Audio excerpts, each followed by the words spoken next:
We're here because free speech is under attack. We're here because people are being convinced that socialism works. We're here because people are being judged guilty until proven innocent. We are fighting back with facts. This is not a safe zone, so buckle up, Buttercup. This is the raw, naked truth.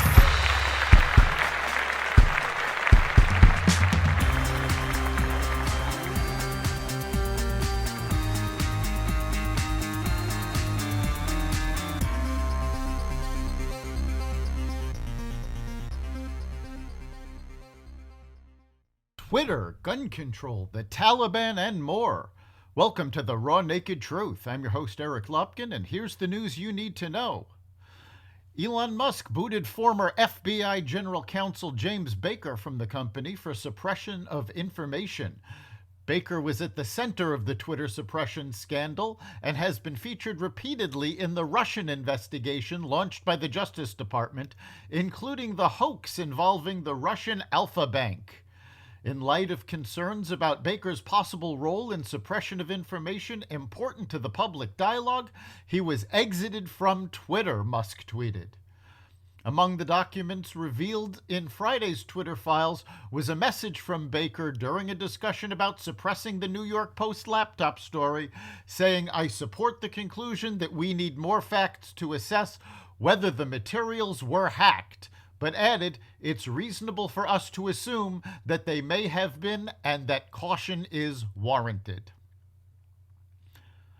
Loudoun County Superintendent Scott Ziegler was fired by the school board this week in response to a grand jury report on the district's handling of two sexual assaults committed by the same student. The Northern Virginia district drew national attention last year after a father accused it at a school board meeting of covering up his daughter's sexual assault, in which a biological boy wearing a skirt raped her in the girl's bathroom. The suspect then transferred to another school in the district and assaulted another girl and faced charges in both cases.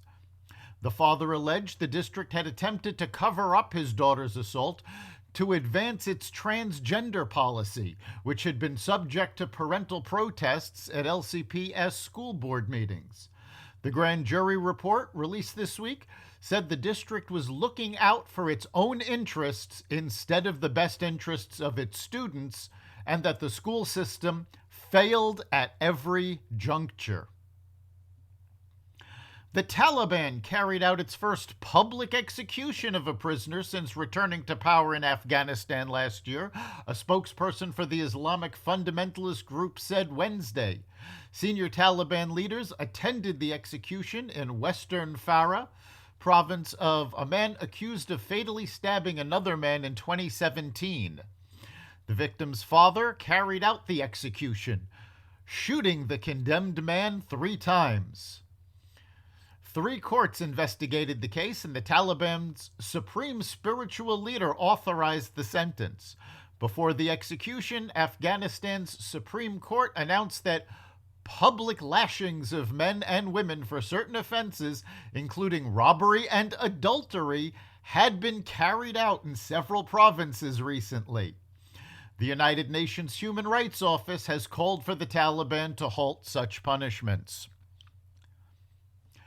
A federal judge ruled Thursday that Oregon's ban on high-capacity magazines could take effect, but hours later, a state circuit judge blocked the new gun law. The law would ban the manufacture, purchase, or sale of magazines capable of holding more than 10 rounds of ammunition, and would require prospective gun buyers to take a safety course and pass a background check to get a permit for their firearm purchases. It also would close the Charleston loophole in federal law, which allows people to get newly purchased guns after 3 days if a background check hasn't been completed. Harney County Circuit Court Judge Robert Rashio said the law, Measure 114, would violate the state constitution by leaving people unable to lawfully purchase a firearm or bear a magazine capable of holding more than 10 rounds of ammunition in Oregon. That's the raw naked truth. You can catch every episode of The Raw Naked Truth at xvadio.com/podcasts, the Apple Podcasts app, Google Podcasts, Spotify, iHeartRadio, Stitcher, Audible, Amazon Music, and other platforms that respect freedom of speech. We'll see you next time.